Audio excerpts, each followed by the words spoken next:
Double cérémonie ce mercredi 18 janvier 2023 à la Petite Barrière. Il s'agit de l'inauguration officielle des miradors le long de lignes frontalières entre la RDC et le Rwanda et la modernisation de l'axe routier rond-point Rutshuru Petite Barrière dénommé avenue Rumangabo.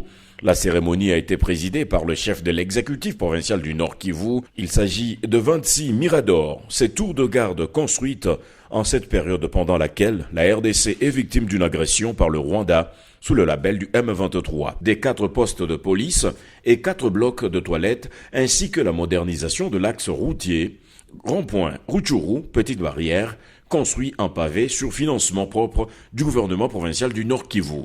Chose saluée par le lieutenant-général Constant Dima, qui a appelé les utilisateurs à les maintenir dans un état optimal avec l'appui de la population.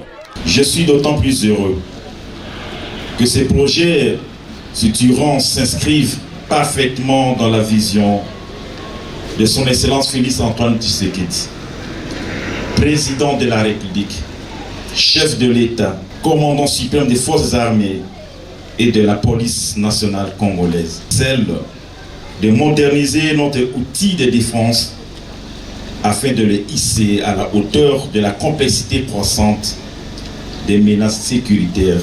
Le gouverneur a demandé aux autorités locales de veiller quotidiennement à ces ouvrages et surtout que cette avenue ne redevienne une poubelle à cause de marchés pirates. Il faut dire que les travaux ont été exécutés par 2 entreprises sélectionnées, à savoir Net et Biscar SARL, qui ont travaillé durant 10 mois pour parvenir à cette modernisation. Leur souhait est de voir le projet s'étendre vers d'autres villes frontalières pour la conservation de nos limites. Peu après, le gouverneur militaire a procédé à la coupure des rubans symboliques, question de raviver le sentiment patriotique qui doit caractériser chacun de nous et travailler au développement du pays pour qu'il devienne meilleur. C'est par une visite de Mirador que la cérémonie a été bouclée avec l'autorisation officielle de la mise en service de ces ouvrages.